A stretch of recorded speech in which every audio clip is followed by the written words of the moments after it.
let me hit that.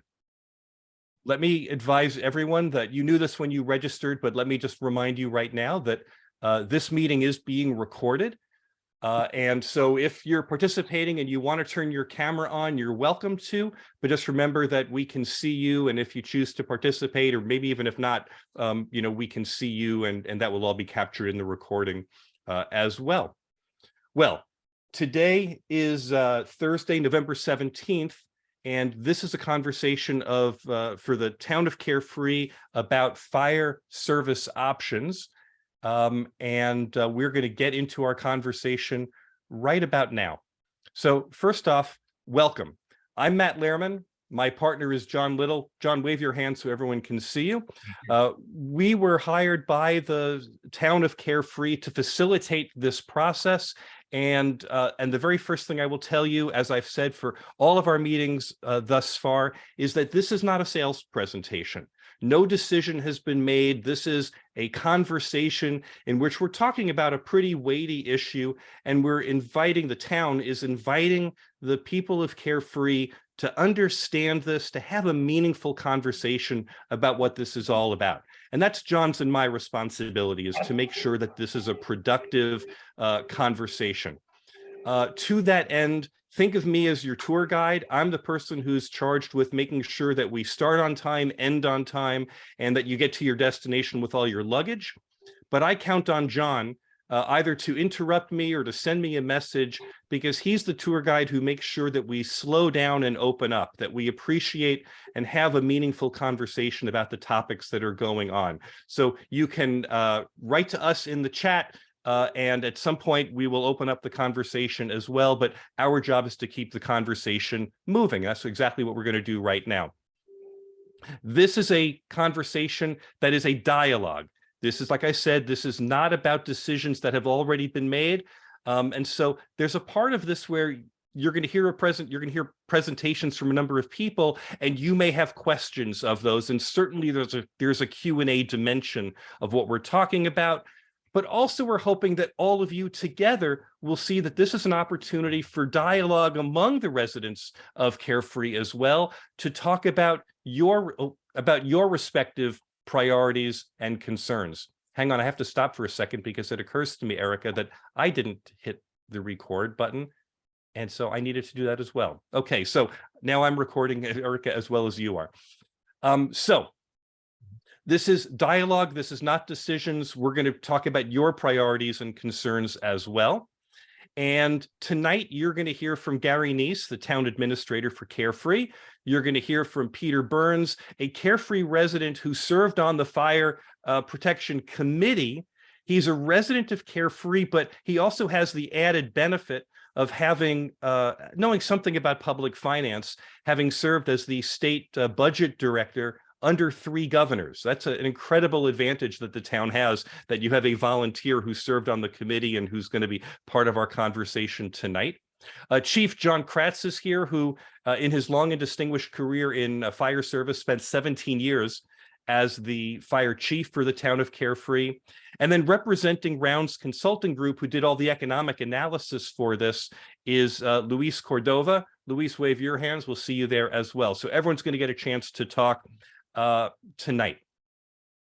Let me then also remind you that, again, they've all got presentations to give, but we are all listening to you as residents of the community. We're interested to know how you're processing all this information. Where are the sensitive points? What's important to you? So allow that John and I are going to step in occasionally and ask you what you're thinking about all of this as well. I am going to invite you to use 21st century technology with us tonight. And I'm going to ask you to take out your cell phone if it's handy. And with your cell phone, I want you to text the word public to the number 22333. When you text the word public to the number 22333, it will enable you to participate in polling technology that we have built right into our PowerPoint presentation. So I'll be able to ask you a question, and your answers are going to appear on the screen for everyone else to see. While we're doing this, let me make a couple of observations. One is your answers, as they appear on the screen, are totally anonymous. No one can see who said what. I have also set up the system with Poll Everywhere, that's the service I use, so that even as it's recorded in the computer, all of that information is anonymous as well. No one can go back and figure out who said what in the course of this. There is no cost to you to use this technology. I pay an annual fee to subscribe to this, unless you pay for text messages on your cell phone plan, in which case I respectfully suggest get a better cell phone plan, but you're just going to text message in answers and they're going to appear on the screen. And let me assure you, there's no further contact. There's no marketing capture from this. I don't. Poll Everywhere doesn't. There's no follow-up. When we're done here, we're done. You won't hear from anyone again. So if you have done that, if you have texted the word public to the number 22333, then don't do anything after that, because you will be able simply to text message and answer, and I'm going to have you test it out in just a second. So you've joined Matt Lehrman's session. You should have gotten a bounce back message. If you did that, you texted public to 22333. Let me remind you, this is the 5th of a series of 5 public workshops that the town has conducted. And my very first question, and you can text your answer, is, we're all just curious to know, have you attended a prior one of the study sessions over the last 4 or 5 weeks or not? So just text the letter A if your answer is yes, text the letter B if your answer is no. And I can see that 4 people have responded, and the 4 of you, none of you have been there. Now 7 of you, 8 of you have responded. So maybe a couple of you have been to a prior study session, but most of you have not. The texting is that easy.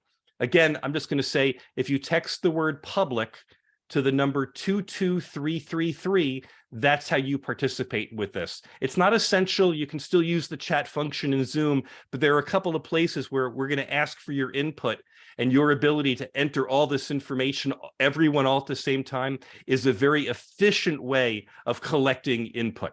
So I can see that 8 of you have responded. 88% of you have said that you haven't been here before. 13% did. Let's move on. You may have noticed that on the Town of Carefree's website, there are a series of YouTube videos that our panel helped put together a few weeks ago. You don't have to have watched it in advance of this, although it helps, because we got really wonky and we spent a lot of time trying to figure out how to get all this information out in a way that you could pause it and rewind it and really listen to it deeply. But if you didn't listen to it, we're still going to cover the same ground tonight, and you may want to go back afterwards and check and listen to what we recorded there, just to make sure that you understand and you kind of got everything, because there is a lot of technical information here. Let me ask you to text message in again right now, A for yes and B for no, if you watched the overview video previously. We're just kind of curious if, you know, who's come to this with what kind of information. So 6 of you, 8 of you have responded, and only a quarter of you, so 2, 3 of you, have watched the video. That's good for us to know as we're going through the presentation. Thank you so much for that. Okay, I'm going to push us forward, and no one else wants to respond to the text message. The last question I have for you is, this is our discussion agenda for tonight. I've already been setting the welcome and expectations, but just be aware, these are the big questions that we're going to talk about. Why is this issue important now? What are the options and their respective costs and benefits? How would the town pay for a transition to a new service model if it was elected? And then ultimately, the final question tonight is, when and where will this all be decided? Now, I'm aware that some of you have been part of prior conversations, and so I put this next slide in here just to ask you all the question. If you came here because you watched the video and you saw something, or you were in a prior conversation, if there is a specific question or a specific concern that you want to make sure we discuss, go ahead and text it in right now. Again, if you were a late arrival, you text the number you text the word public to the number 22333, and that will enable you to participate in text messaging here.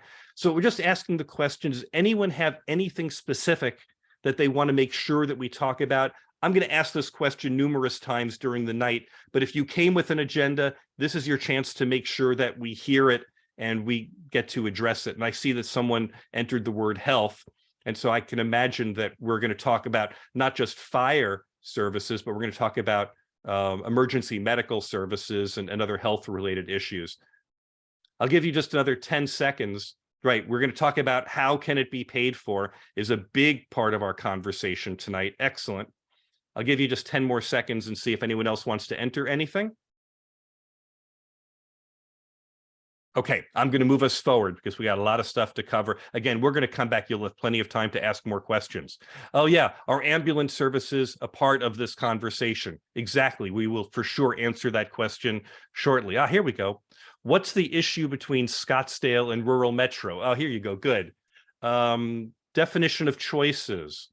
Excellent. Here, I think I can scroll here. So definition of choices on how to pay, for sure we will talk about that. Are ambulance services part of this? We will talk about that. Okay, I'm going to move us forward. And here we go. Come on. There we go. Gary Neese, Town Administrator, let me call on you. I don't think you need to do the whole thing on the whole evolution of fire services, but why don't you dive us right into the question of mutual aid versus automatic aid? Gary? Absolutely. And if you go forward the slide to the mutual aid, automatic aid slide, that would be absolutely helpful. So indeed, rural metro has served the area for over a half a century. And the town of Carefree, as of 16 years ago, invested millions of dollars into the assets, the fire emergency assets that we enjoy today. So the fire station, that fire station didn't exist 16 years ago. We built that fire station. We bought that piece of land that fire station sits on. We equipped that fire station with all the state-of-the-art equipment that you see there today that could qualify us in the future for automatic aid. So we positioned ourselves for something that we're discussing today. But more recently, there's been a number of external influences that Carefree can't control that impacts the level of service within the town of Carefree. And that is that rural metro operates under a model of mutual aid. And I described in the past that we sit in a sea of automatic aid and we're a small island that the waves are getting bigger and the edges of the island are eroding even more and more on a daily basis. And most notably, those edges have eroded because about a year ago, Cave Creek had decided to move away from their subscription model with rural metro and contract with Daisy Mountain. Daisy Mountain is an excellent full service fire department, but they bring with them automatic aid dispatch. Rural metro does not participate in automatic aid. They have in the past requested to be part of automatic aid, but good, bad, or indifferent, the automatic aid partners will not allow them to become part of the automatic aid partnership. What does that mean? Why is that important? Because there could be delays in response. So if there's simultaneous medical emergencies, rural metro would need to request perhaps backup from the automatic aid partnership. If there's a long duration event, such as a structural fire, so a residential fire, you'll need several units to respond and rotate those units out on a 30-minute period of time.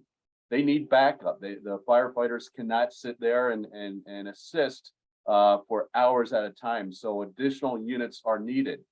Rural metro has limitations to the units that are available to them.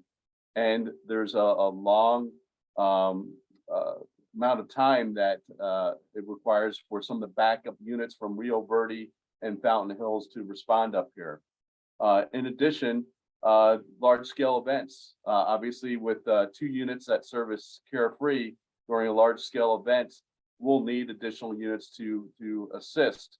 Rural metro will have to call out to these regional automatic aid partners, and those regional automatic aid partners can deny that request. So it's a discretionary approach to backup. Whereas automatic aid is collectively a regional fire department. It's all the municipal fire departments and some fire districts all working collectively together to form one fire department that is regionally dispatched through either the city of Phoenix or Mesa. In our case, the Northeast Valley would be dispatched through the city of Phoenix. And the closest, most appropriate equipment is automatically dispatched through the city of Phoenix to a respective incident. We have 4 fire stations within Scottsdale, Phoenix, and Cave Creek now that are participating in regional automatic aid. Our fire station is not a participant. So once again, we are an island. We have to call out for assistance. That assistance is not guaranteed. So with Cave Creek joining Daisy Mountain, with Scottsdale giving notice to Rural Metro of a cancellation of a historical mutual aid agreement, and most recently with Fountain Hills canceling the contract with Rural Metro as of January 2024, we are placed in a position of isolation. So our island that we're on is getting smaller and the risk is getting larger. That's why it's important for you as a Carefree resident to understand these risks and what the town needs to do to position itself to insulate itself from the risk. And that's what we'll be discussing tonight. Gary, can I just ask you to clarify here?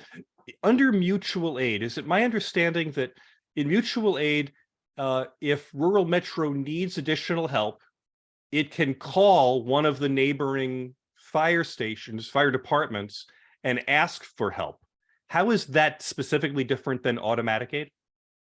So once again, when you ask for help, it takes time to request that help and go through the chain of command with those individual fire departments to get the clearance and to get that equipment up here. Whereas through automatic aid, there is a device on every piece of equipment that participates in automatic aid. It's a computer aided dispatch system. Automatically, that dispatch knows where each asset is throughout the geographical area that they serve. And they will automatically dispatch when they get a call into their system, the appropriate equipment. So it's a seamless approach that doesn't require any clearance. And the equipment is, once again, as the name says, automatically dispatched to the respective incident. So again, just to make sure we're clear, Gary, if there was automatic aid, then the closest piece of equipment, the closest truck, whatever, it responds regardless of what department owns it, because in automatic aid, everyone kind of is providing mutual protection to everyone else. That is correct. All jurisdictional lines are erased, and the names on the uniforms, the names on the side of the truck do not matter. So you could get City of Phoenix asset arriving into Carefree. You could get Scottsdale. You could get even Glendale or a community that's further away, depending upon the nature of the emergency. So if it's a wildfire, we could get equipment from throughout the valley that will support the emergency in Carefree. Okay, so I think now we move to Chief Kratz, right? Because now we're going to talk about how does this mutual aid and automatic aid actually appear as we're trying to change or trying to choose among the options that are available. So Chief, if you would please unmute yourself. You should be able to do that right now. Okay, got it. Thank you. Good evening, everyone. I would like to just briefly go over the options, the cost comparisons, and some of the pros and cons. I would, like it's been said before, refer everyone back to the videos that are online on the town website for a little deeper dive into the information that goes along with this. There's 4 options. We can retain Rural Metro and stay status quo, or we can follow the recommendations of the Fire Safety Council to go to an auto aid option, which would be a discussion between Daisy Mountain City of Scottsdale Fire Department, or create our own Carefree Municipal Fire Department. Go ahead and go to the next slide. So regardless, any of the providers are going to provide good service. Rural Metro has provided good service over the years, and certainly the surrounding departments or the options we've shown will provide great service. Included in that as we move along, there's going to be upfront costs with each option, and then of course annual costs that you can compare for what they provide. And then I won't go too deep into the unique service options, but there are a little bit different services that come along with it. Go ahead. So as you can see in the cost comparison, we have the one-time costs or upfront costs, and what those costs are is mostly dispatch and communication equipment that we would have to purchase to be able to take part in the system. Training, as we move, if we move to an auto aid department, we're going to have all of our individuals trained to the Valley standards on the automatic aid standards. And that's pretty expensive. It's an 11-week academy and costs probably about $300,000 to do that. Some minor equipment to go on the fire truck just to have the same type of equipment as the other units surrounding us. And then included in that one-time cost, as you see under Rural Metro, is $850,000, and that's for a new fire truck, and that's included in each one of those options upfront costs. Our fire engine was purchased in 2006. It's reached its service life, and it has to be replaced no matter which option we choose. So if you take that out of the picture, you can see that Daisy Mountain and Scottsdale would be just under $1 million. Starting our own fire department first year would be a little tiny bit over $1 million upfront cost. The annual operating costs are clearly in front of you. City of Scottsdale and starting our own municipal department would be the most expensive option. Rural Metro being the most inexpensive option, and Daisy Mountain coming in kind of in between the two. Go ahead and switch. So we can move through this pretty fast. There's a lot of pros and cons, and I'm going to generalize. With Daisy Mountain and Scottsdale Fire Department, they're both full service departments that would, if we signed an intergovernmental agreement with them, they would provide every facet that we need to provide service to the community. They take care of all the overhead through their staff of fire chiefs, including human resource, retirement administration, and you can read along with me. And also on the operational side, we'll have actual supervisors in our station taking care of the crews and manpower, plus training officers, the scheduling department, and on like that. Really, the only cons are that it takes a little bit away from the town's control. And having said that, we will, if we go with one of these departments, we're going to have an intergovernmental agreement, which will detail how we want that department operated. So we can build into the contract a lot of control. There's also a probable 25-year commitment going with Daisy Mountain or Scottsdale, and that's due to the length of the retirement programs for the firefighters we'd be onboarding. If we didn't do a long-term commitment, those folks would probably transfer out to a larger department for the security of that 25-year career span. Go ahead and go on. Chief, this is John Little. Might this be a good time also just to mention the ambulance service and how that plays into this? Sure. So ambulance service is a completely separate issue, and it's controlled by the state through a device called a certificate of necessity. And each ambulance provider gains that certificate of necessity through an application process with the state, and it details where they can operate their ambulances. So currently in the town of Carefree, Rural Metro through their subsidiaries and parent company, have the CON for the town. So regardless of what option we go for, rural metro would still have an ambulance presence in the town as we move forward. Now, the other providers can apply to enlarge their CON to envelop the town of Carefree, but that's something down the road. I hope that answers that question. Okay, good. Thank you, John. Sure. And just to clarify even further, John, the town of Cave Creek did just that and expanded the CON of Daisy Mountain so that now the ambulance service is provided through Daisy Mountain for the town of Cave Creek.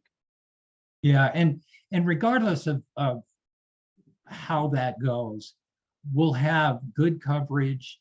Rural Metros provided good coverage over the years, and if we went to Daisy Mountain or a regional ambulance company, we'll still enjoy the same type of responses that we've had in the past. Because I know that's a concern for the town of Carefree. Like me, everybody's not super young, and you have to take that into account, the health side of the equation. Okay, so Chief, you were talking about Daisy Mountain. Take us to the next option now. Well, Scottsdale would provide almost the exact same thing. They're a large department. The management would be almost identical. And it's really with Scottsdale, it's just in Daisy Mountain, it's a matter of cost. They provide the same service, yet Daisy Mountain is probably at least $400,000 annually cheaper than Scottsdale to provide that service. So And Chief, then the for Daisy Mountain and for City of Scottsdale, essentially that's just like pulling the blanket of coverage over a little bit further to cover Carefree. Exactly. It Okay. would be exactly what their citizens enjoy, both in Scottsdale and in the Daisy Mountain service area. It would be identical to what they have right now. Okay, next up. We could start our own fire department in the town of Carefree, and that would give us a little bit better control over costs and day-to-day management. However, with it comes a huge burden on the town. Presently, the town has, I believe, 17 employees. We would double, if not more than double, the amount of employees for the town of Carefree. It would put an additional huge strain or workload for things like HR. Fire departments are unique and they have quite a HR requirement or load that comes with them. Payroll is complicated for fire departments, so we'd have to probably add an employee to take care of payroll. There's all the other things that go along with it: retirement system, fleet management, and medical increases to the town for medical coverage. So there's quite a bit. We could do it, but, and I think Peter Burns would agree with this, that it's quite the undertaking for a town the size of Carefree to start their own fire department. So Chief, we're going to open this up for questions in just a second, but before we do, could you just kind of then go back to the mutual aid versus automatic aid that Gary talked about earlier? And can you just kind of make it clear for us, what's the practical effect of mutual aid and automatic aid in these scenarios? Well, there's a couple things. The practical side of it is that if there's a large incident going on in the town and another incident occurs, under the auto aid system, all of that service delivery has started pushing northward towards the town so that the coverage is rapid and automatically responds. Under the model we're currently in right now with Rural Metro, they have 2 fire engines in our town.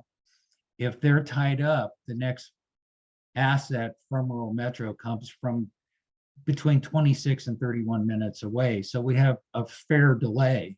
And as Gary articulated, now that Fountain Hills is going to go on their own, the next assets are over an hour away. So there's quite a delay. And under the mutual aid agreement, if those other mutual aid, I'll call them partners, are too busy or decide not to respond units, then we have quite a delay in emergency services on any additional load to the town as far as medical and or fire calls. Chief, I've heard you use an example before, and I don't want to agenda jump, but this might be a good place. Could you talk about what happened with the wedding cake fire? Sure. So the wedding cake fire, I was the fire chief on that, and I immediately called for mutual aid. Phoenix responded, 1 fire engine, a tanker truck, and a chief. When they pulled up, they noticed that we had a supply line from a fire hydrant and that there was no life safety component. In other words, there was no people in the building and the firefighters were in a defensive position away from the building. So the chances of them getting hurt were lessened. And when they saw that, their fire chief told me that he was told if those conditions existed, that they were to leave, and they turned around and left with no action taken. So the takeaway from that is that in mutual aid, it's the discretion of the other fire department to come in the first place. And when they come, it's also their discretion to stay. Yes. You know, they have their own communities to take care of, and that's their first loyalty. And what that really does is it puts a strain on the units, the rural metro units that I had on that fire, that now, rather than a rotational arrangement, those firefighters worked for 12 hours straight with very little breaks because there was no backup. I mean, there was eventually, but it took quite a while to get any other backup up there. And then just to be clear, if that wasn't mutual aid, if there was an automatic aid arrangement in place, then whoever shows up to fight the fire, owns the responsibility to fight the fire for the whole thing. I'm not sure if I understand where you're going with that, but under an automated aid system, crews continually rotate. So in other words, a Glendale fire truck may show up and they may go through a certain work period. And then when they've gone through enough work periods, they may go home, and a Tempe or Guadalupe or Mesa truck may show up. It's a full load, taking advantage of over 100 pieces of apparatus spread throughout the valley. And just to be clear then, and I'm going to open this up for questions in a second, under rural metro, mutual aid is the only possibility here, and automatic aid is a possibility with the other 3 options. Is that right? Yes. Okay, so I want to open this up for questions, and we're going to do this in a couple of different ways, whichever you like. The first thing I'm going to invite you to do is you can use your poll everywhere to ask this questions. This is the same slide that we had up before. You can put it there so everyone can see it. But I also see that Rosalie put a question into the chat. So, you know, I'm just going to mention it here. And Chief, you might want to respond, or maybe this is agenda jumping a little bit. But Rosalie wrote, if Carefree starts its own, it feels like we will be chasing personnel and quality standards that Scottsdale already has. Carefree personnel will likely choose the option with more benefits. Well, if we wouldn't really be chasing the standards, if we started our own fire department, we would train under the standards of all the other departments. We would hire seasoned people to work that. And what was some of the other questions? Well, let's look at some of the ones that are showing up here. Going into automatic aid feels inevitable. Is there a value in, sorry, it went too fast and I didn't stop it. Is there a value in delaying? Can we delay the choice, Chief, to get into automatic aid, or the choice between the 4 options? I think I'd rather defer that to Gary. Gary?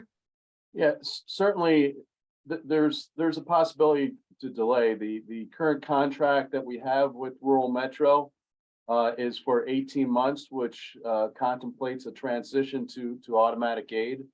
If the residents choose not to go to automatic aid, the contract contemplates an additional 42 months for an entire 5-year term. That being said, you would still have the risk, and the risk could be your life, it could be your loved one's life, it could be your house.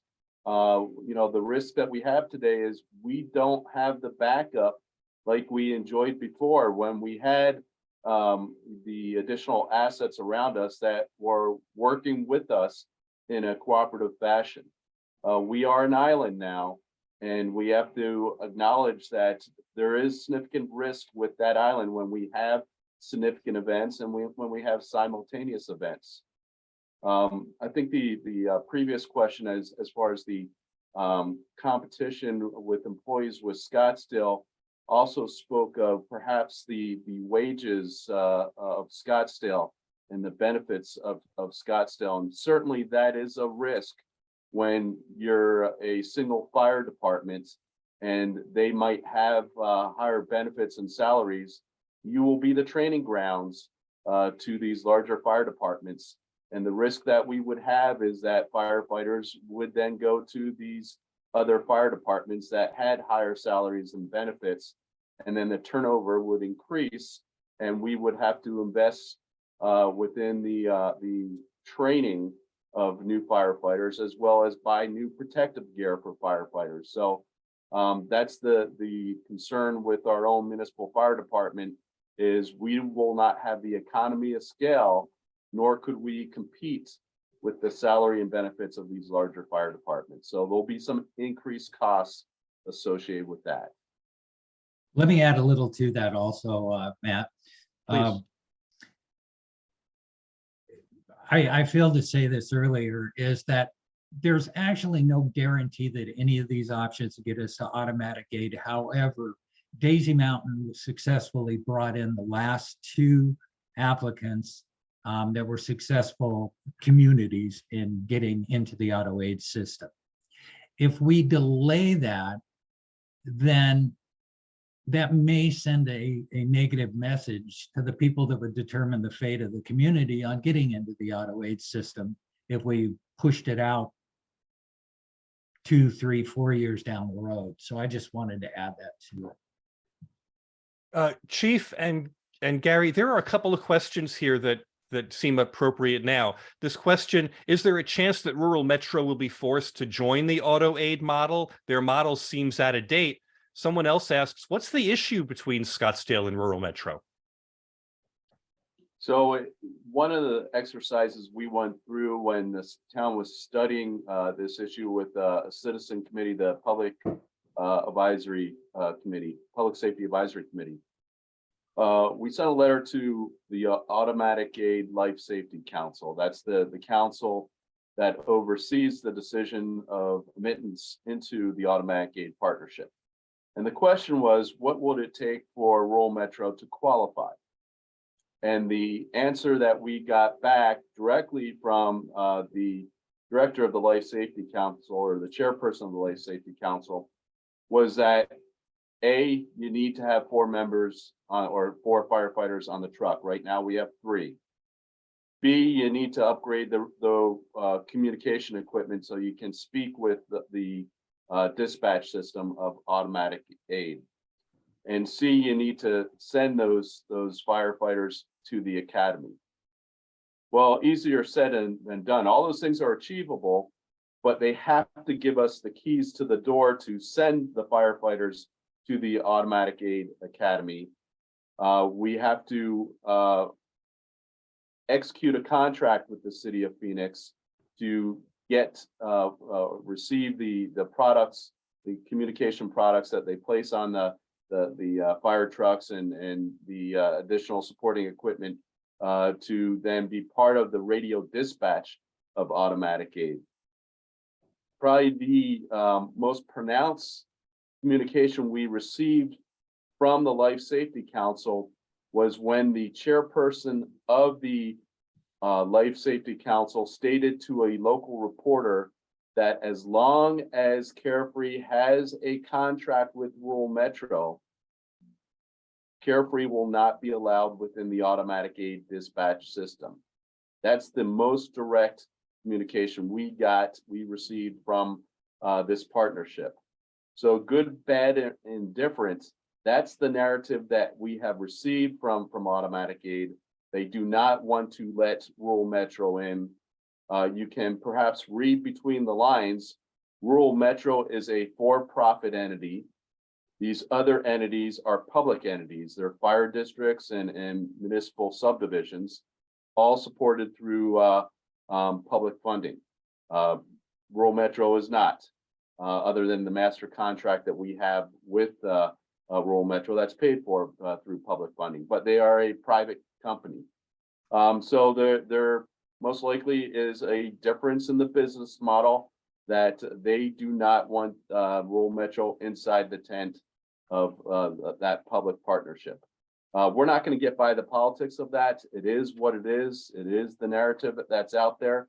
The bottom line is, in order to qualify, it will not be through Rural Metro at this point in time, but we would have to look at partnerships with Daisy Mountain, with Scottsdale, or perhaps our own municipal fire department. But as Chief Kratz stated, having our own municipal fire department is not a proven model, and we may not be accepted. We stand a greater chance with Daisy Mountain, who already worked through the process with Black Mountain, as well as more recently through the town of Cave Creek.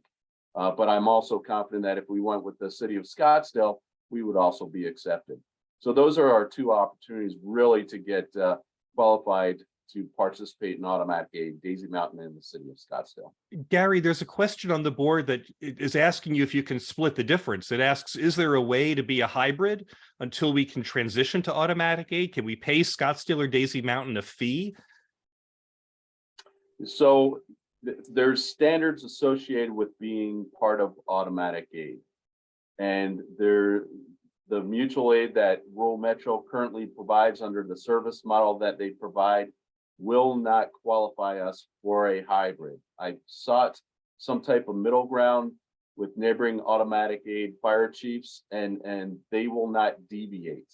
The standards are uniform throughout, and in order to deviate from those standards, they feel it will compromise the safety of their firefighters and this partnership. So they have drawn a very crisp line and will not deviate from their standards and will not consider a hybrid. Okay. You know, speaking of risk, Gary, a question from the chat room is, what are the implications of auto aid vis-a-vis the Hampton Inn and commercial structures like that? What sort of risk or special challenges does Carefree have in that regard? You Well, want me to first and answer that? foremost, yeah. You want to address that, John? Well, it's very simple that Rural Metro does not have an elevated master stream or ladder truck, as we commonly call them. And with the auto aid system, there's one pretty close to the town of Carefree in the city of Scottsdale, which would be automatically responded every time there was an incident to a structure like that. And, you know, first and foremost as well, the fire suppressant system within a structure such as Hampton Inn is pretty robust. So there's a pretty robust fire system. If you're ever in a hotel like that, you can look at all the equipment that they have internal to that structure to mitigate the spread of a fire. Also, if you look at the town of Cave Creek, they do not have a ladder truck. Certainly they don't have a building as high as Hampton Inn, but they had several large structural fires within their town center, big box bars. They had a feed store fire about the same time they had the regional fires. And if you look at the assets around us, they got ladder support from the neighboring fire departments. If we participate in automatic aid, we would also get that support. That's the beauty of joining such a partnership, is to get assets that you don't have today, tomorrow, to help mitigate those respective emergency responses. So if we needed a hazmat equipment, we would get hazmat support through Daisy Mountain, who has hazmat equipment to address an emergency. So there's a lot of agencies that have unique equipment, and we would have access to that equipment. Okay, I'm going to move our conversation forward. There are some other questions here, and we're going to come back and address these with some later conversations. But I want to turn the question right now over to all the attendees here. And so I want to ask you again to use your poll everywhere and give us some feedback just off of this question of mutual aid versus automatic aid and the 4 options that are there. We're asking you, how important is this to you and your family? When you think about this for yourself, A, just text the letter A means it's extremely important, B is very, C is somewhat, D is a little, and E is not really important at all. Just give us a sense of how you're processing it, how you look at it for yourself and for your family. And I'm going to ask you a second question as soon as you finish filling in this one. So I'm only going to give you about 10 more seconds to text in. Again, if you arrived late, you participate online by entering the word public, sending the word public as a text message to the number 22333. Send the word public to 22333 and you participate. I guess it's not surprising, since you're spending an evening on a Zoom call talking about wonky stuff about fire protection, that so far 78% of you are saying this is extremely important. 80% of you are saying it's extremely important. We asked you this question about how important it is to you and your family, because we wanted to ask you from a personal perspective, but I'm now going to advance the slide. I'm going to ask you the same question from a different perspective. Oh, good. I'm going to give you another 10 seconds just to make sure everyone gets a chance to weigh in here. And we've gotten 12 responses, which is great and very interesting. So we asked you this question, how important is this to you and your family? Now I'm going to advance the slide, and I want you to answer the same question, but from a community perspective. How important is this issue for the future well-being of our Carefree community? When you think about the Carefree community, not just today, but 10 years from now, or 20 years from now, or even further, how important is this? And do you process the idea of this issue differently if you think about how it affects you personally versus how you think about the welfare of our community in general? And so far, your answers are tracking almost exactly the same, which is interesting in its own right. We'll come back, and again, at the end, I will unmute and we can actually have a big conversation about all of this, but we wanted just to get your temperature check on that real quick. I'm going to give you just another 10 seconds, and then I'm going to move us into our economic analysis, because here, the chief has just laid out, we have these options. I'm sorry, let me start from the beginning. Gary laid out the fact that we have this fundamental question of mutual aid versus automatic aid. The chief has now made it clear that that basic choice comes down to 4 options. Those 4 options being staying with rural metro, which is a mutual aid reliance, or the other 3, Daisy Mountain, City of Scottsdale, or a municipal fire department that the town creates itself. Those are the pathways to automatic aid. And so, and there was a price tag, an upfront price and an ongoing price associated with it. So now the question is, what's affordable? How would the town begin to go about paying for this? And for that, we turn to Luis Cordova from Rounds Consulting. And Luis, I have to do a little something here. You can now unmute yourself, Luis. Please do that. And Luis, why don't you take us through the economic analysis? Again, stay at a pretty high level for us. Okay, sure. If you want to advance 2 slides, that'd be good. I can do that. So what we did was we developed a financial model to project the town's revenues and expenditures over the next 10 years. And what the model assumes is that inflation will continue to be a problem for the next 2 years, and that we'll likely have a recession in 2023. But the Arizona economy won't be hit as hard as the national economy. Now, with the forecast, we created 3 different scenarios. So an upper end, which is the more optimistic, a pessimistic, the lower end, and then the midpoint. So we're going to be going over the midpoint because that really is kind of the best guess. And so in terms of the expenditures of providing this fire service, we used the example of the town creating its own fire department. But if you remember the costs, so the Scottsdale was just a little higher than the town, and then Daisy Mountain was just below it. So again, it's the middle point. So here in the spreadsheet, you can see the 10-year forecast. Again, we're using the town, creating its own fire department for this. And really, the bottom line is you go through all the town's reserves, so you go through the town's rainy day funds. And at the end of the 10-year period, the town has a deficit of about $8 million. That's over here. Right. Luis, I'm sorry to interrupt you. Let me just be sure that we're clear here. It's not the economic analysis that's recommending that the town create its fire department. You just used the numbers for the town fire department to plug in the scenario because those numbers were comparable to Scottsdale and Daisy Mountain numbers. Is that right? That's correct. Okay. Next slide, please. And so one thing when we were analyzing the town's revenues, one thing we noticed was that the town is very dependent on sales tax.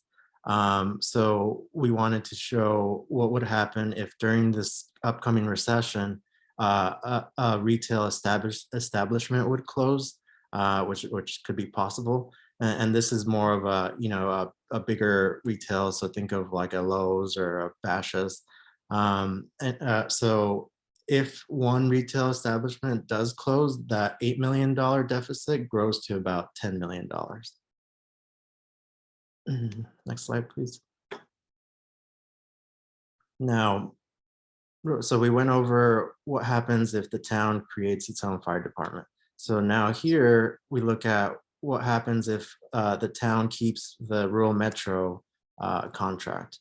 So over the 10-year period, the bottom line numbers stay in the black, which means it is, you could afford this. You're just, the question just comes to, what service you would want to have. Next slide, please. Luis, before you go on, I want to just make sure that we're all tracking here because this is dense stuff and everyone's looking at this on small computer screens. You told us up front that in your analysis, you looked at a low, middle, and high. Right. Right now, we're only talking about the middle scenario, and it's that middle forecast, and you're running that middle forecast through these three scenarios, right? Correct. Okay, just making sure we're still in that midpoint forecast. Right. Okay. So So this is the comparison of those three scenarios, right? Right. So this just, it summarizes the three scenarios. And again, you're looking at a deficit of between $8 and $10 million, which really means that you need, the town would need a new revenue source to make up that deficit, or, or stick with rural metro.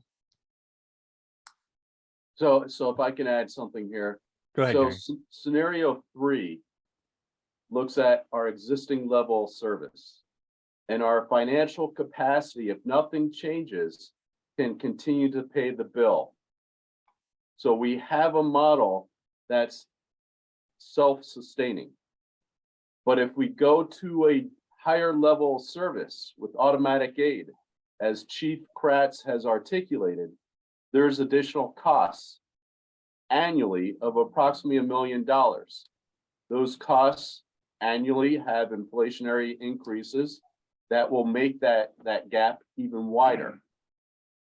Our financial model does not support those additional costs. So by year 5, we potentially, as a town, can be insolvent, in which we rob Peter to pay Paul. We depleted our savings account, which is earmarked to our streets.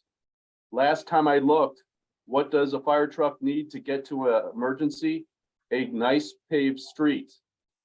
We have a savings account that is allocated to continuously address street maintenance. You will zero out that account. You will not have the ability to invest in your streets, and you most likely will not have the ability to continue to pay for that automatic aid contract. So once again, in about 5 years, you reach insolvency of the town. Now, this does not take into account one of the narratives in the most recent election at the state level was the elimination of grocery tax and rental tax. Good, bad, and different, depending on, you know, your preferences with that. What does that translate to as revenue loss at the local level? Here in Carefree, that could be approximately $400,000 a year. Those figures are not even part of this map. So we could run a larger deficit based upon legislative acts that locally we cannot control. So relying on the volatility of this sales tax and inheriting the liability of this automatic aid expense, we have to seriously look at our capacity, our ability to pay that bill and come up with a model that's sustainable and solvent. And so the next part of this discussion, don't want to take away from you, Matt, but is Peter to talk about that. Yes. Chief Kretz, I think you wanted to make a point at this here. No, I just was having an issue. I needed to be able to unmute. Okay, so but let me just do this because I want to go all the way back to the, to the chief's. Oops, I'm going the wrong way completely. Sorry. I want to go all the way back to the chief's point, just so we're remembering what it is we're looking at. The chief took us through the one-time upfront costs and the annual operating costs. So when Luis is doing his financial modeling and he's talking about the Carefree Fire Department, that nearly $3 million here, I just want to point out it's roughly the same $3 million with City of Scottsdale, and it's just a little bit under that with Daisy Mountain, but we're all in the same neighborhood of somehow that affordability is in this range. Okay. Now I'm going to take us back. Yeah, go ahead, Peter. On that slide that you were just showing with the cost of the fire department, basically the takeaway from that slide, if you look at the annual operating cost, is that for rounding purposes, there's $1 million difference between what rural metro would charge us at $1,857,000 and the other, at least for the city of Scottsdale and Carefree, that's $1 million. And for rounding purposes with Daisy Mountain, it's close enough to $1 million.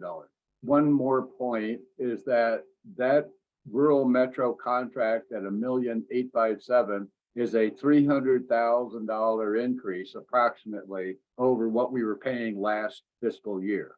So already we've seen a pretty substantial increase in rural metro. And if you're going to be talking about automatic aid, you're basically going to have to pony up $1 million. That's right. The only point I wanted to make on that. Well, so, Peter, that's kind of the perfect segue then to, I'm sorry, I think we're done with you, Luis, right? Yeah, just give me a thumbs up if we're done. Yep. So, Peter, I think this is the right segue to go to you because what's happening on the chat is that people are sending me direct messages, so not everyone is seeing them. But this question is, well, so is that it? Does Luis's analysis say we simply can't afford anything other than rural metro? Peter, that's the setup for where you're going to take us, right?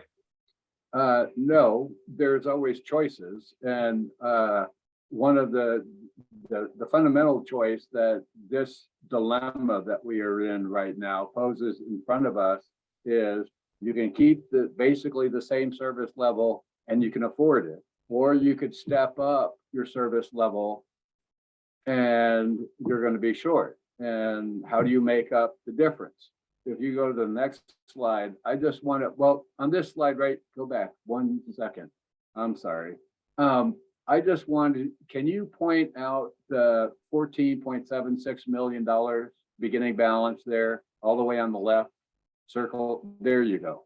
That is the carry forward, essentially, plus internal reserve that the town of Carefree carried into the current fiscal year. Altogether, it was about $15.4 million. Now, the next slide. There you go.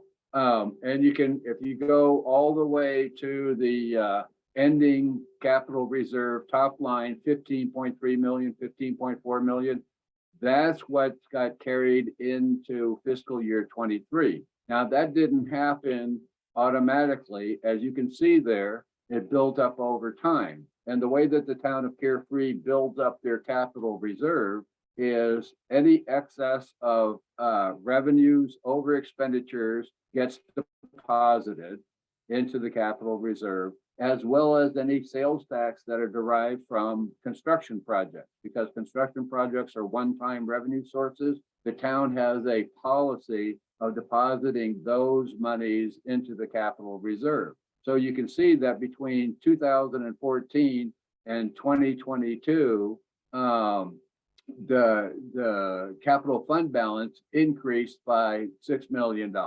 Okay, so what you saw in Luis's presentation is that under the two automatic aid options, that balance not only gets burned up, we go into the negative. Now, the town you see that the town's budget, the annual revenues are $9 million, which was extraordinary this past year, but the expenditures are right at $7 million, 6.998 million. The revenues for the town of Carefree come from primarily three different places. 60% of it comes from our locally generated sales tax. 20% of it comes from fees and fines and other permit fees, whatever, that the town imposes. And 20% of the town's revenue comes from the state of Arizona. So we can't do anything about the town of Arizona. We would have to look back to local sources if we want to increase that. So that's really going to give us two options. One option would be a sales tax that we already have. And the second option would be institute a property tax, which we do not have. And I want to talk about both of those two things here for a minute. Sales taxes, next slide. The advantages to a sales tax is that it's simple and straightforward. We already, currently, the town of Carefree levies a 3% sales tax, with 1% of that being dedicated to what's called the fire fund. When the town took over the master contract in 2007, they had enacted a 1% sales tax to fund the fire fund, to fund that contract. So we do already have a sales tax.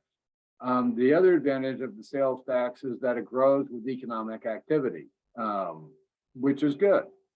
The disadvantage is, first, building on the last advantage, while it grows with economic activity, it also falls with economic activity. Therefore, it's not recession proof. Second problem with it is that a sales tax isn't aligned with benefits received. For example, there is a significant portion of the population in Carefree that are winter visitors. They own their homes, but they're not here in the summertime. But if they're not here in the summertime, they're not contributing to the taxes that would support a fire department. At the same time, the fire department is still protecting their home. So the benefits and the cost aren't really aligned there. While we get 60% of our sales tax, 60% of our total revenue from sales tax, we really have a limited number of generators here in Carefree.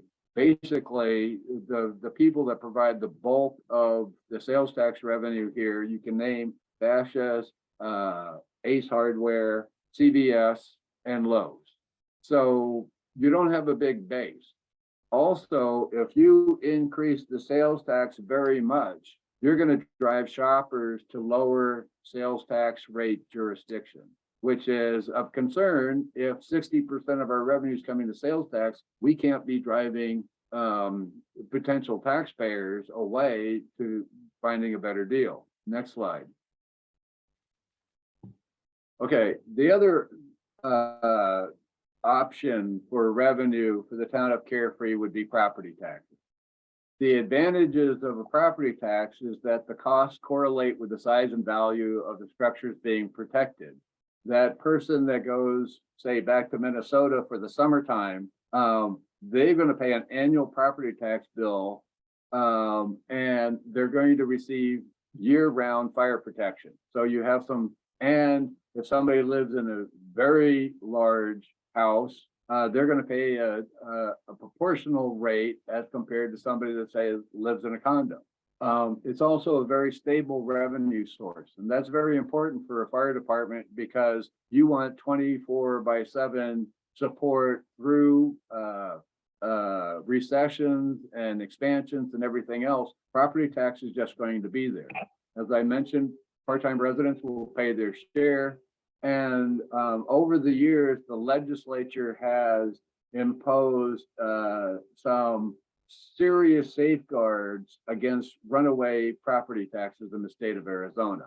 For example, no jurisdiction, it's a little bit more complicated, but the basic takeaway is no jurisdiction that levies the property tax can increase their property tax levy by more than 2% a year. There's a provision in the law that's called truth in taxation.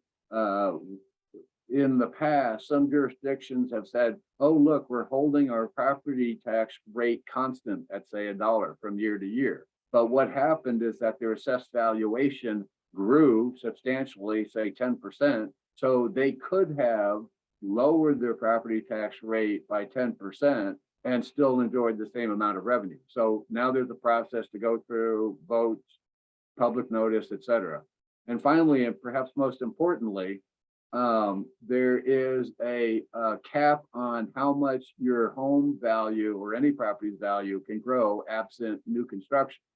So from year to year, the valuation of a home can only increase by 5%. It's important to know that this provision, the 5% cap, got put in, I believe it was 2017 before the housing bubble happened here in the Valley. In fact, home values had gone down.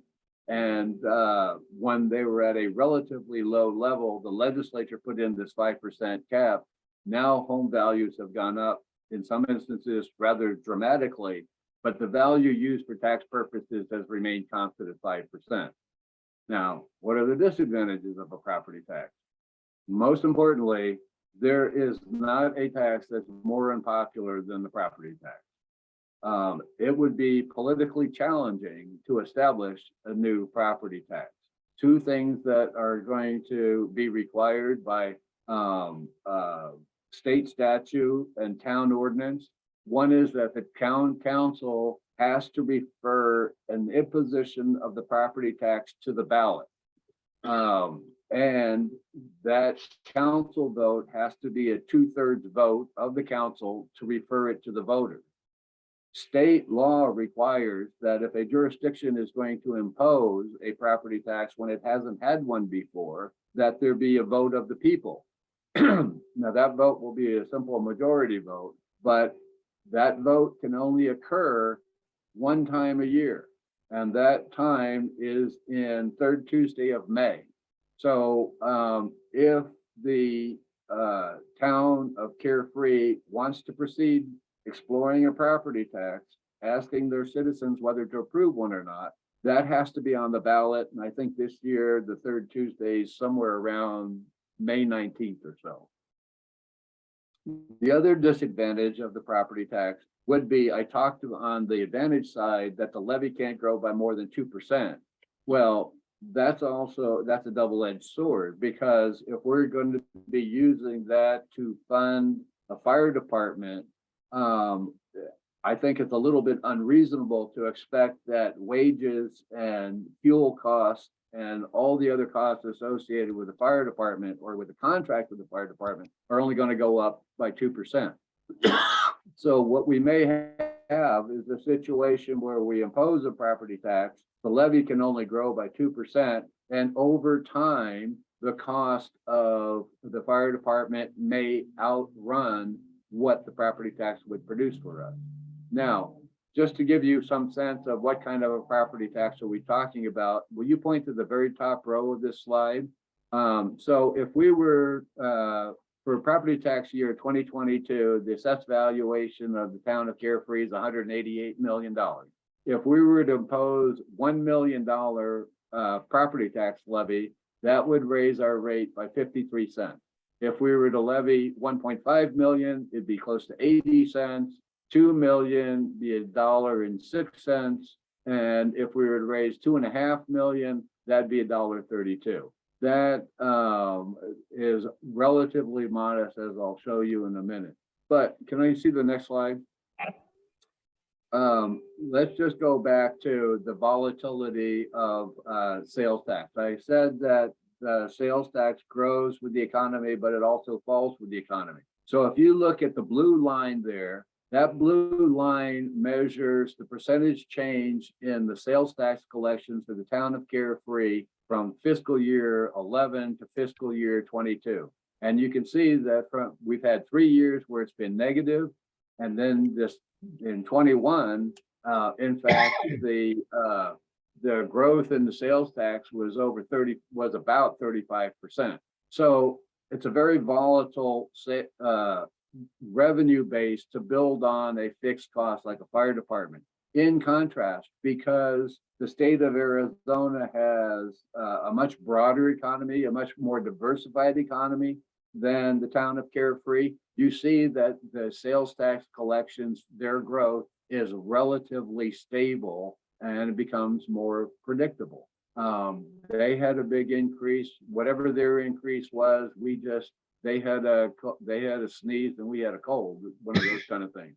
The other point that I made about you don't want to raise your sales tax too high because you'll drive your customers away. If you look at surrounding jurisdictions there, you see that Carefree has a 3% sales tax, 2% for general fund, 1% for the fire department. Cave Creek also has a 3%. Fountain Hills has essentially a 3%. Phoenix has a 2.3% and Scottsdale has 1.75%. So you want to be cautious about driving your customer base away from Carefree and to, say, for example, Scottsdale, which has a considerably lower sales tax. Next slide, please. So you can see this is in tabular form. You can see this is sales tax collections. The 3% sales tax collections over the last 13 or 14 years, starting at 2.6 million, going all the way to 5.8 million. But it's important to look at the percentage changes, which were illustrated on that previous slide. You got a negative 3.7, you got a negative 9.1%. That would hurt. And you have the negative 6.2. You also have 3-4 years of double-digit increase. The point being that it makes it a little bit difficult to figure out what we don't know right now, whether FY21 and FY22 are a new normal and our base has really elevated that much. And then you'll just see a little graphic presentation on that. When you look at the average of $3.5 million, you know, is 21 and 22 an anomaly, or is that where we're going to be? We won't know that. And again, our economy here that's taxable is just very small. Next slide, please. So when we were looking at the 4 fire departments, I made the point to tell you that our contract with Rural Metro had been $1.5 million. And you can see that on the FY22, down on the bottom all the way. There you go. That was the total contract cost. And if, you know, there's been inflationary increases as time has gone on from FY07. So the column next to that called Fire Fund, that's how much the 1% raised. And you can see that in the first 3 years, that paid for all the fire protection. The difficulty with that is that the tax was really imposed in fiscal year 05 in anticipation of going live in 07. So there was a surplus in the fund, and that surplus met all of the contractual obligations with Rural Metro. Then if you look through the rest of the years in the orange column, you see that from year to year, the fire fund, which is composed of 1% of the sales tax, was not sufficient to keep up with the costs that were associated with Rural Metro. Over that 10-year period, whatever it is, 12 years, whatever it was, basically the deficit that had to be subsidized by the town's general fund was about $450,000 a year. So now you saw those big increases that occurred in FY21 and FY22 in our sales tax collections. And you can see for those 2 years, the fire fund was more than sufficient in offsetting that, and there was no requirement from the general fund. Next slide, please. Okay, so when you talk property taxes, it's good to talk about the town in isolation, but the tax bill that comes to your house is composed of many jurisdictions levying on the property tax. For example, here in Maricopa County, you'll have Maricopa County, you'll have the Maricopa County Community College District, you might have the Flood Control District, then you'll have a school district. And so what I've done is found the combined tax rates of various school districts in particular municipalities. So the first column there is Glendale Elementary School District together with Glendale Unified School District in the city of Phoenix. So all of those jurisdictions, as others, are imposing a tax on the property tax. They're in the bill that you get. That particular rate there is at about $14.50. Then the next column is Deer Valley Unified School District within the city of Phoenix. And that rate is $11.14. Paradise Valley Unified School District in the city of Phoenix. That rate is $11, plus or minus. Paradise Valley Unified School District in the city of Scottsdale is less than $10. Why they're different? Because the city of Scottsdale levies a lower tax than does the city of Phoenix, and that's reflected in the tax bill. The closest school district, one of the closest school districts to us is Scottsdale Unified School District.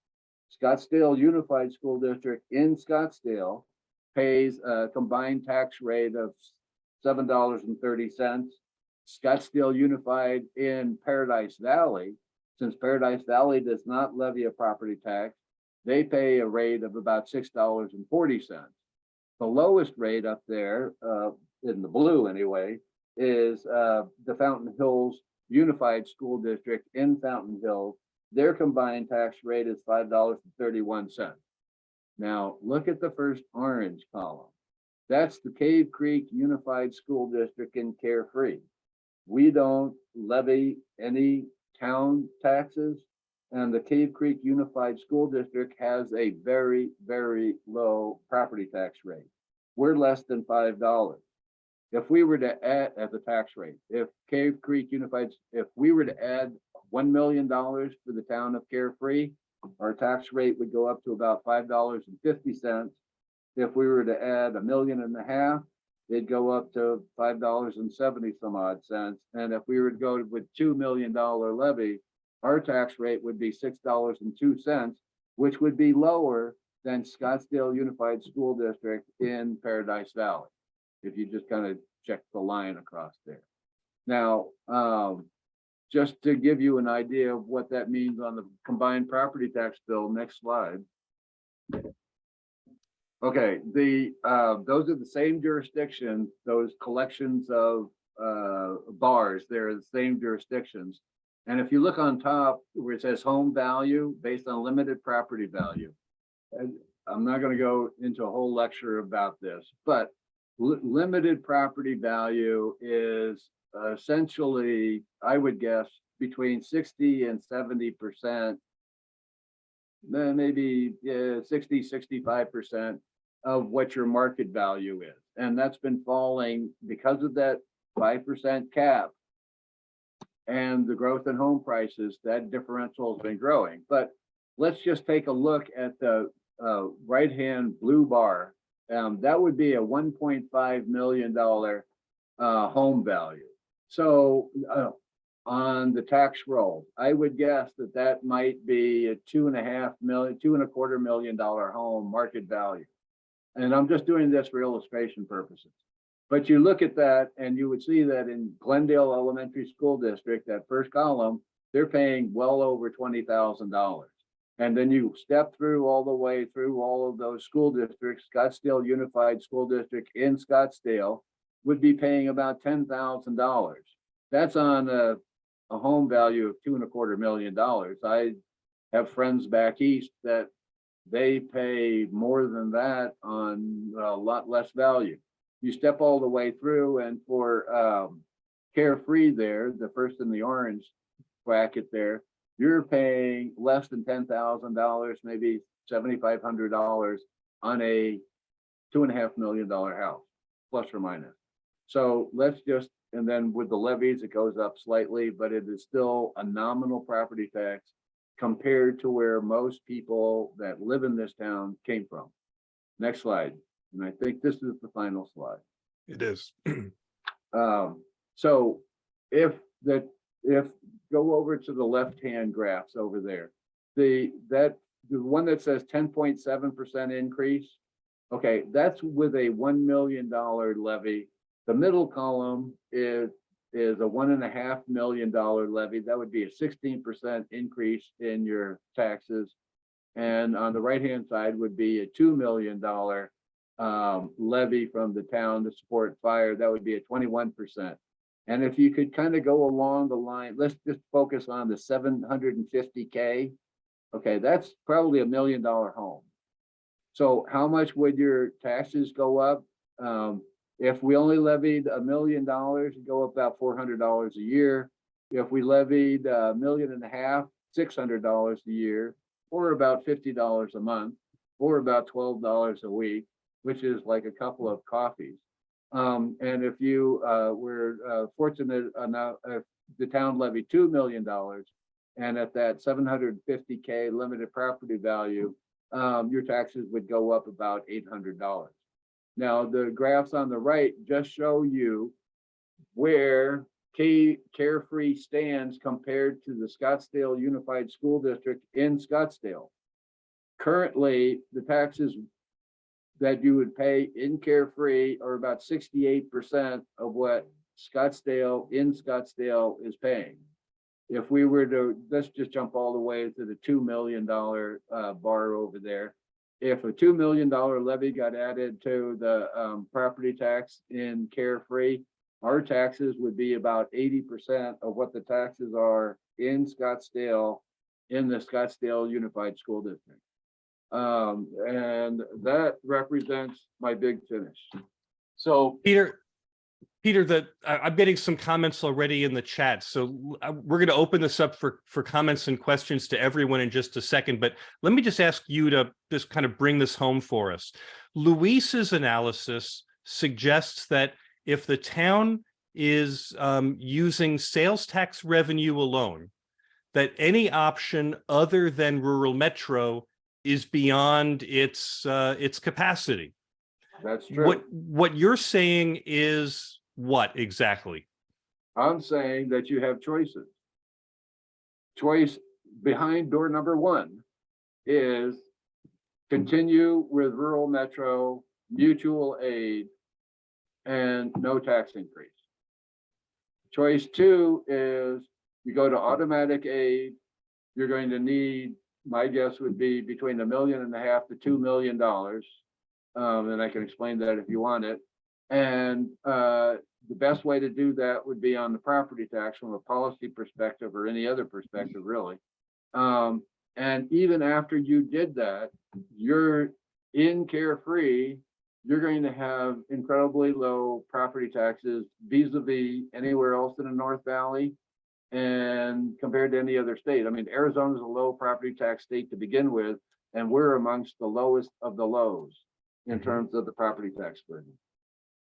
So again, because I've got some people who've been asking me these questions, someone says, this is data, but it's no conclusions. And I want to just confirm, Peter, you're not making a specific recommendation at this point. You're just putting out what you just said, what the options are. And we're having a conversation about the pros and cons of those different options, right? That's exactly right, because you began this presentation by saying no decisions have been made. And in Right. fact, no decisions have been made. So we're just throwing some data out there and trying to figure out what the pulse of the people is. And if I could throw out another data point here. Sure. The average limited property value. Once again, that's what the tax is assessed on. It's not assessed on market value. So the average limited property value in Carefree as of last year was $630,000. If you apply the tax rate to that for approximately $1.5 million levy, that equates to $50 a month or $600 a year. If you compare that 16 years ago, prior to the town's master contract with Rural Metro, residents in Carefree were required to have a private subscription with Rural Metro. That subscription at that time for a lesser level of service than what we're talking about here was $750. $750 out of each household in Carefree. What Peter explained under the average home here in Carefree of $630,000, the assessment today would be $600 a year. It would be less than the subscription service we had 16 years ago. And we know that subscription service today would be well over $1,000. So essentially you're getting a higher level of service with automatic aid through a Scottsdale or Daisy Mountain. You have that insurance policy that we have a robust system now that we will get the response that we need if your life is in danger, if your property is in danger, at a minimum cost to the town, to the residents of the town. Okay. So, you know, that's what this all states. So look, everyone on this call has been really patient, and there are still some questions in the chat. I'm going to move us to the conversation of this. And for anyone who is feeling frustrated or feeling there's just a lot of data here, again, let me refer you back to the YouTube video that's on the carefree.org website, where you can get into the meat of this in even greater detail than we did today.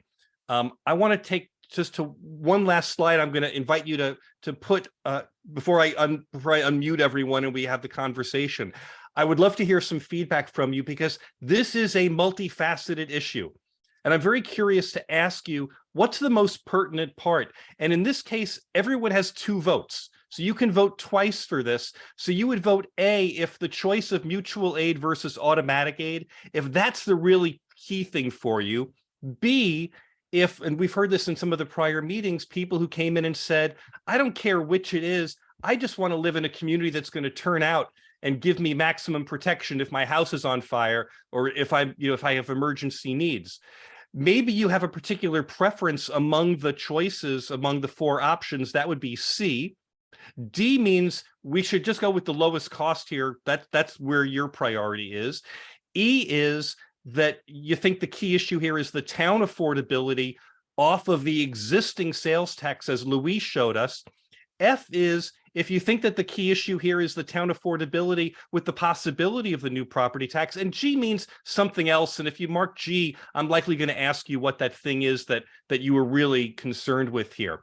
Now, there are 28 of us here on Zoom. I'm going to hit a switch that's going to allow anyone to unmute themselves so you can ask a question.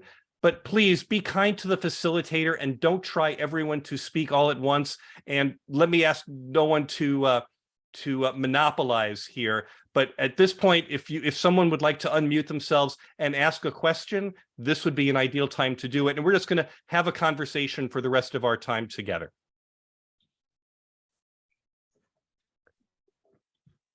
Yes, hi, I have a question. Hi, Jenny, welcome. Yeah, thank you. I put in the chat, I would like to understand what the difference in service is besides Daisy Mountain versus Scottsdale, if we were to go with automatic aid. There's a cost difference, and this thing has been seems to be just about cost. I would like to understand, is there a difference in what we get? Does Scottsdale have more support? Does Scottsdale have closer support? Yeah. In Scottsdale versus Daisy Mountain, because there is a cost difference, but what else is different between the 2 services? Good question. Chief, I think that might be a question for you first. What's the difference between choosing Daisy Mountain versus City of Scottsdale? Really, base value, there's no difference. They're both large departments with modern equipment, well-trained individuals. And I would make the guess that the difference is on salary basis with the city of Scottsdale, hence the higher cost. Jenny, did that answer your question? Yeah, and just one follow-up, if I may, around that. So if we went Scottsdale, does that mean only Scottsdale would support us? That Daisy Mountain, we would not get, they would not support us? We just have a contract with Scottsdale to support us? No. Remember that in an automatic aid scenario, its boundaries are gone away with. And anybody, or anytime we ask for a response, it's the closest, most appropriate unit. So for example, if we went with Scottsdale, but someone on the west side of Cave Creek had a medical emergency or a fire, the fire station in the town of Cave Creek, excuse me, the west side of Carefree, the fire station in Cave Creek would respond in a very timely manner to that location. So to answer your question, it doesn't matter. It isn't exclusive to whoever we do a contract with. It brings the entire system in. Chief, just to be clear, if you contract with City of Scottsdale or Daisy Mountain, they're already in automatic aid. So the expectation is that by contracting with them, they pull the blanket of automatic aid coverage into Carefree as well. Is that right? Yes. Okay. Who else would like to ask a question? Yeah, it's Neil Bavona. I have a Hi, question Neil. regarding, how the Automatic Aid Association, or whatever you call it, is managed, and in particular in terms of cost escalations for each particular department that's part of that automatic aid. And I think in terms of something like NATO, right? You live under the protection of a larger community that's spending a lot of dollars to put resources in place that protect you. So what governs how each department has to spend or has to provide resources into the automatic aid system, and to me that factors into what the cost escalations are going to be for each department as you go forward. So there's no cost to join the auto aid system. The costs arise from the annual escalation of things like employee salaries and, an increased cost of fuel, maintenance on the trucks and things like that. So to give you an example, the town of Cave Creek had an increase this year in their contract, in their IGA with Daisy Mountain. It only went up, I believe, 3.46%. So that's a very reasonable increase for year to year. Now, who's to say next year if it may go up a little more than that, but just to give you a basis for comparison, it only went up 3.5%, let's say. Yeah, so I'm thinking more in terms of capital expenditures. So let's say within Carefree, right, there are more high-rise buildings that wind up getting put in place, and there's a need for an additional ladder truck, right, to be able to cover whatever is the need. Who's responsible for getting that ladder truck? Or you just say, well, they got a ladder truck in Scottsdale, they have one in Daisy Mountain, so we're not going to buy one. Essentially, if you can't afford something like that, now they can make recommendations and say, so right now the town is looking to purchase a new fire truck. When it reaches the end of its service life, 10 years from now or more, then our partners could say, hey, we really recommend that you buy a combination apparatus that has an aerial ladder on it. And then we would take that in consideration under our budget constraints in the community, whether we could do that or not.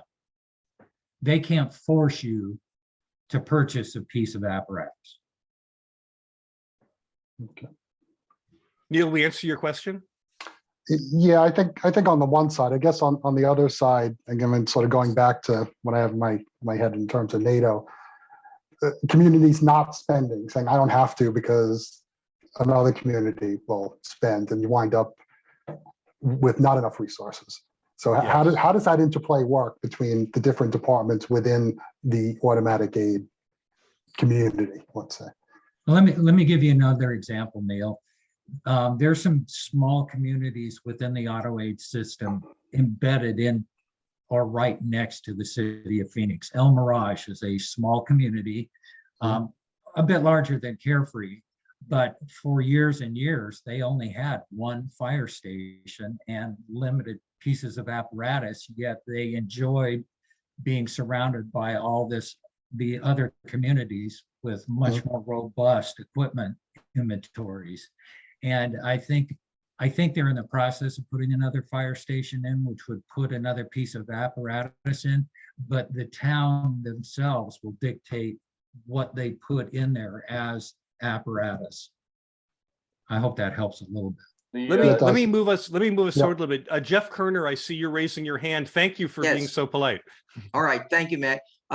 Has anyone taken the temperature, so to speak, of Daisy Mountain or Scottsdale as far as us aligning with them? Is there any resistance or are there any hurdles we have to overcome? Gary, that sounds like a question for you. Yes, so we have historically had conversations with both agencies. We have spoken directly with the fire chiefs and their staff during the Public Safety Advisory Committee. All those conversations are online. You can watch those videos. So we've had direct communication. There has been interest more so with Daisy Mountain than Scottsdale. Scottsdale will not be cheaper than Daisy Mountain. They will not come down from their respective price. So the most cost-effective option would be Daisy Mountain at this point in time. Thank you. Hey, Gary, there was a question that was put out to everyone earlier in the chat that just said about property taxes, do they become a slush fund?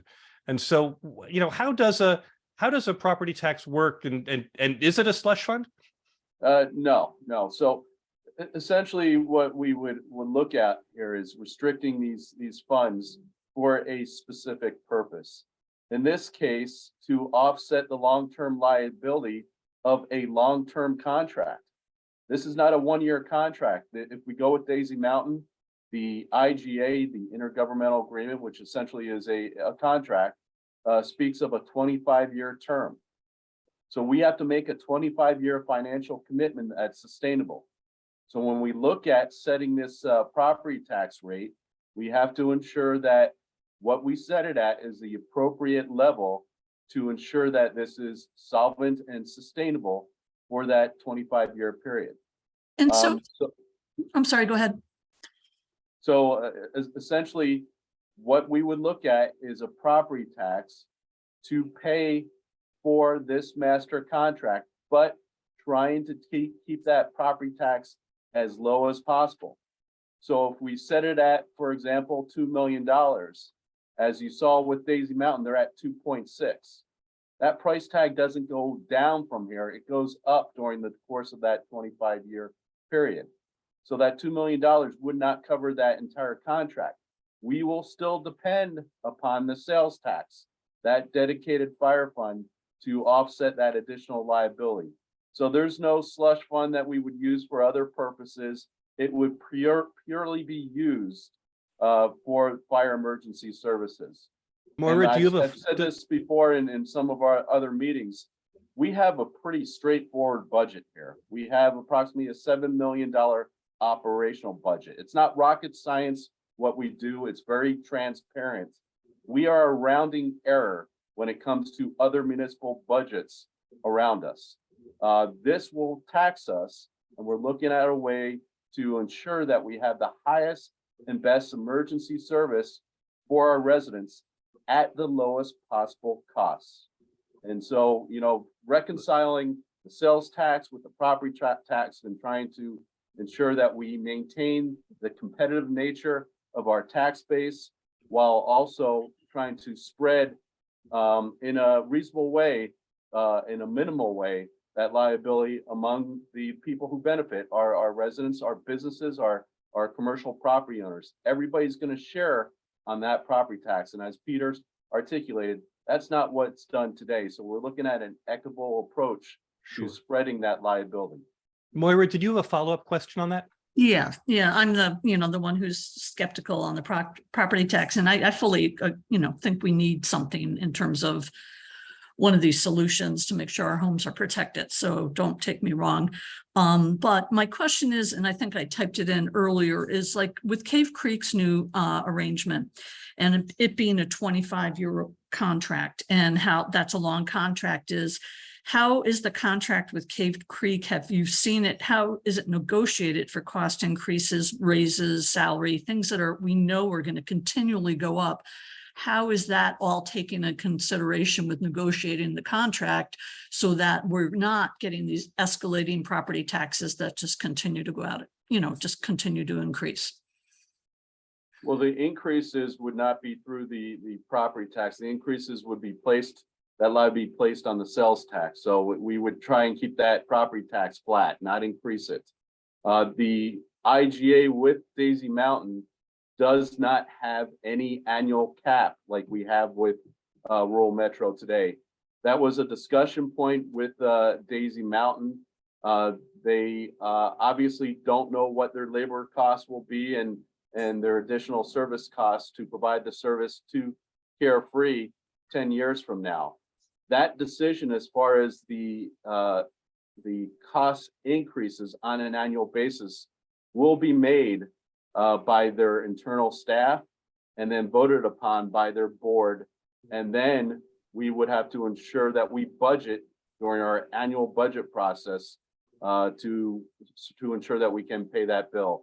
That will be the same approach with the city of Scottsdale. That's just simply the process associated with these IGAs. It will be a cost recovery model, and they will pass on their respective cost increases. As Chief Kratz stated, that cost increase was slightly less than 3.5% in the initial year. Gary, let me ask you a follow-up question. I've got a couple of comments from the chat. There's someone here who if my reading this correctly, is just trying to be creative and trying to figure out some other way of approaching this and asks, so what about higher property taxes for part-time residents, lower sales tax for the summer when full-time residents are here in exchange for higher sales tax rates and maybe some other police coverages or other things while we're at it? Is that even a possibility? No. The property tax system is completely governed and set out by the state legislature, and it has rules. And now there is that we can get in deep or not deep. With respect to homeowners in the state of Arizona, your primary residence benefits from what's called the homeowners rebate program, which can offset up to, I think it's $500 or $600 of taxes a year. If your residence is not your primary residence, then you don't get that. So that's one distinction that you have. For second homes, if you'd have two homes in Arizona, one would be eligible. If your property tax bill for your Arizona home is mailed to Minnesota, the county assessor is probably not going to declare that your primary residence. There's another question here, Gary, I think this is for you. It's kind of a two-parter. The first it asks is, what's the reason that Fountain Hills has terminated the contract with Rural Metro? That may not be something that you want to answer, but the follow-up is, if a for-profit fire company is not making money, could and would they terminate the contract and move out of the area? Is that a possibility that Rural Metro could cancel the contract on Carefree? And that is always a possibility, and certainly that is what transpired in Scottsdale when Scottsdale in early 2000s went to their own municipal fire department. They actually contracted, had a master contract with the city of Scottsdale. Rural Metro decided that their business model will be changing. They will not be serving a large community such as the city of Scottsdale, and canceled the contract. They had a certain amount of time to create their own municipal fire department, but they had the same model we do. They own all the assets, the fire station, all the equipment, and all they had to do was hire the manpower to man the stations and equipment. So it was a relatively rapid transition. Had some bumps, but they were able to make that. So yes, they are for profit, and they could make a private decision to exit the Carefree area. the town of Fountain Hills, they've been studying fire emergency services and the rural metro model. They would also like to qualify for automatic aid, and their choice, they're a lot larger from a physical perspective and a financial perspective. So their capacity to pay is a lot larger. So the transition for them is a lot easier. And so their choice is to form their own municipal fire department, where since they're larger, they have a economy of scale that we do not have, and their ability to transition is a lot more fluid. So they're looking at their own municipal fire department come January 2024. All right, so I want to go back to the question that I asked everyone about what's the most pertinent issue. Is there someone who put down answer G, something else, who might be willing to share with us? What are you thinking about? What's the most pertinent issue from your perspective? What can we learn now that you've spent nearly 2 hours in this conversation? How else are you processing this? We'd love to hear from you. And if not that person, anyone who might want to share some other perspective.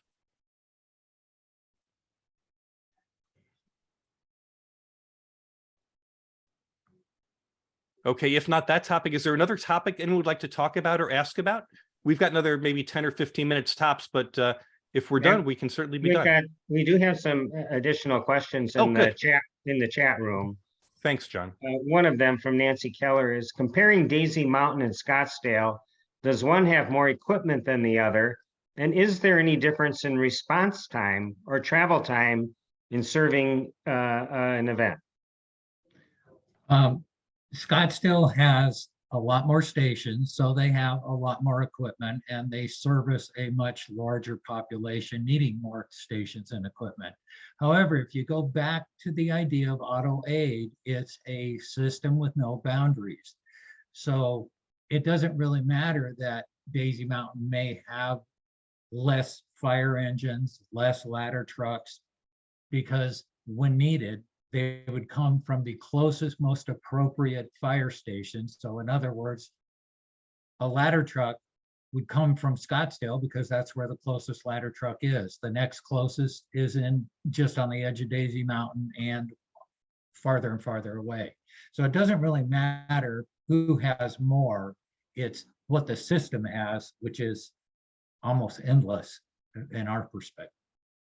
Now, given the time that we have left, there is one more question in the chat room that addresses, so what now? Now that we've done these public hearings and heard from a number of the citizens of Carefree, what happens now, Gary? And can you kind of lay out what the next steps are?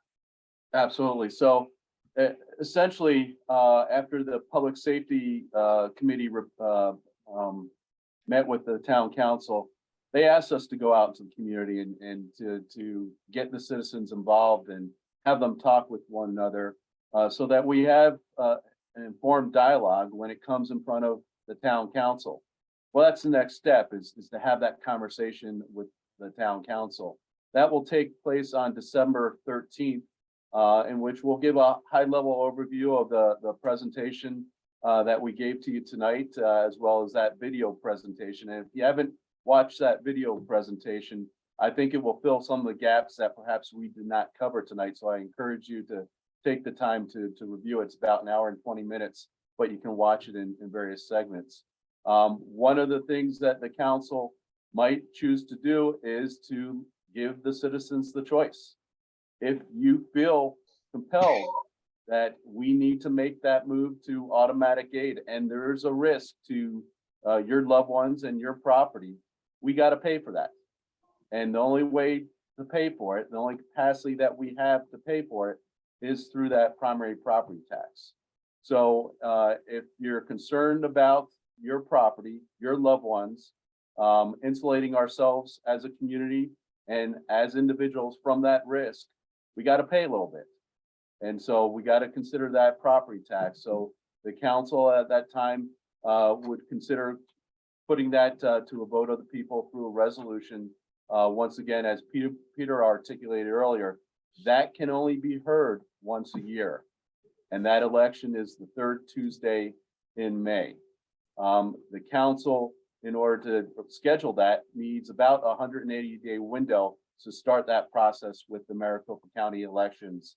So there's a process associated with that behind the scenes, so that December 13th date is a critical date for the council to consider a ballot question for a primary property tax to support an initiative to join automatic aid. Okay. I'm going to ask a question that someone asked in the last session that's pertinent right now. What happens if a vote goes to the people and the people vote no for a property tax? Great question. We would not have the revenue stream to support that commitment. We cannot buy something that we cannot afford. We are required by state law to have a balanced budget. We don't have the revenue to offset that expense. We cannot pay for that expense. So as the numbers have validated through Luis's modeling, we can still afford rural metro. So we would maintain that contract with rural metro. So as I explained, we in the current contract term with rural metro, first 18 months allows us to look at that transition, get that question in front of the voters, so that we can see if the voters want to choose a primary property tax, so that we have that balanced budget, we meet the state law requirement, and we can afford to make that shift. If the citizens do not support it, then we automatically continue with rural metro for those additional 42 months. So a total of 5-year commitment with rural metro. Let me just put that question to Peter, because Peter, you made a comment before about having options. And isn't this one of those places where today the town has options, but if the town punts this or postpones consideration of this, the options begin to run out. It starts turning into choices that are forced upon the town. Was that your point from earlier as well? I don't think so. I think, how patient will automatic aid, that system, be with Carefree if they lost the election this year and the council said we're going to live within our means? I don't, I can't speak for them. I don't know. That's part of the risk that you have. I mean, there's no time like the present. You have a choice. Okay. I'm looking around to see if there's any other questions or comments at this point, as we're going to start bringing this thing in for a landing. I don't want to cut anyone off. We promised a full 2 hours if you want it. Matt, I have a question. It's Rosalie. Rosalie, please. And then I saw Jeff's hand was up. I'll try to get both of you. Go ahead, Rosalie. So I listened to all of the other workshops and I came to this one specifically because I was hoping we would get to that point where we say, if we do this, then this will happen. And I'm the one that got lost in the data. I still think when you show a slide that has data on it, you still do need to draw a conclusion. What does that data mean to me?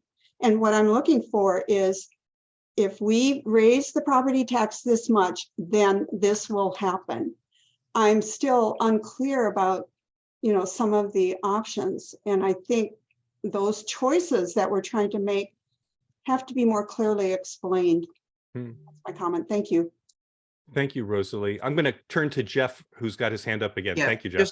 Just a quick one, and it's more of a technical question for John Kretz, Chief Kretz, than it is a tactical or political question. And that is, you mentioned El Mirage and you mentioned Scottsdale, which are more or less residential communities, a lot of hardscape, a lot of hard surface roads. But we live on a mountain in Carefree. So not only am I supporting Gary's position that the risk to us is magnified because we are on a mountain and at risk of wildfires, but would at any point the state be able to step in and fill any gaps that might be left in either a mutual aid or, let's say, even delays, unforeseen delays when if automatic aid is selected? In the town of Carefree, we presently have an IGA with the state forester, which a lot of people call state land. And that's the firefighters from the state that come out and battle these large forest or desert fires. In the case of the large fires in Cave Creek, there was a huge component response from state land that came to those fires. And we would enjoy that same type of thing in our town. It's how quick do you get them there? So the problem is with a limited response, fires grow exponentially and the fire could get out of control and take out a lot of houses like it did in Cave Creek before you get those air assets and all those ground folks putting lines around the fire. So the answer to your question is yes, in both scenarios, there is a state land component. It's kind of a backup to help when things get really big. And by then we've had a lot of damage done. Gary, I'm going to give you the second to last word. I'll save the final word for myself, but is there anything else that you want to say before we conclude, Gary? Yes, so certainly risk is something that's individualized. There's some people, their spouses like to gamble, others do not. This is a question of risk. And certainly there's risk here to our community. As I tried to describe at the outset, we are an island that's dependent upon mutual aid and requesting that assistance. That assistance is not guaranteed. And people, other communities, I should say, are shifting away from this mutual aid response to automatic aid because it is the gold standard.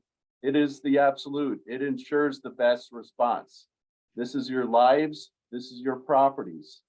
This is carefree, and I think you would expect that highest and best use, but it comes with a cost. And as the financial modeling shows, there's a fixed capacity with what we can afford under our existing model. And that model will not support the shift of automatic aid. Within 5 years, this community becomes insolvent. That impacts your property values in the future. So we are in a difficult position. We need to generate additional revenue to offset this financial liability, ensure that we maximize the product that we get through automatic aid, and minimize that tax liability to you. What we try to present to you is a minimal tax that will ensure that we can qualify for automatic aid. As I suggested, about $600 for the average household in Carefree. Over 16 years ago, you were paying $750 to rural Metro under less standards. They didn't have all the equipment that we have today. They didn't have the sophistication. They didn't have the firehouse that we have today. They didn't have the emergency operations center that we have within the firehouse. We have excellent assets that we've invested in, but we do not have the personnel to back up Carefree and the additional equipment in a time of need. That's the next step. That's the gold standard. We have 4 stations at our doorstep that we will have access to. Today, we do not have access to them. So if there's an emergency and you call, and Phoenix or Scottsdale or Cave Creek are the closest, the equipment will be coming from Central Carefree first. And then if we need additional support, we have to call these partners and they can deny that. That's not optimal. So what's being proposed here is an insurance policy to ensure that you and your loved ones have the protection that you need in the future. Thank you, Gary. Hey, Rosalie, do you mind if I read your comment or can I, or do you mind if I read it? You can So, read it. This is what you guys should have led with. No, well, no, hang on, Rosalie. This is my concluding comment here. Okay. I want to applaud Gary. I want to applaud the whole town of Carefree. This whole process, this is a big think. And the town set up this series of 5 conversations not to be a sales presentation and to help us all think it through together. What we've talked through tonight has even evolved from last week and the week before and the week before and the week before that. It's why we didn't lead with a conclusion, because we're all on the same path here. So what Rosalie wrote while Gary was talking was that's the conclusion. Everyone else is moving away from mutual. This guy, she's talking about Gary, is stating the conclusions I want to hear more of. Thanks. And so in conclusion tonight, I simply want to say to all of you, civility and community involvement in decision-making is alive and well in Carefree. You've just spent 2 hours in a highly technical, detailed, wonky kind of discussion. You may have watched the video, you're going to go and watch it. Be a part of the process. Reasonable people can disagree about whether mutual aid versus automatic aid is the way to go. That's fine. But we've just spent 2 really substantive hours together looking at this from a variety of perspectives. If this was a conventional kind of outreach thing, we'd be thanking the panelists. But I think the panelists and the whole town actually thanks all of you for spending your time with us this evening. So with that, we will call it a conclusion, and thank you all so much. And we will also stop the recording right now as well. Erica, if you would too.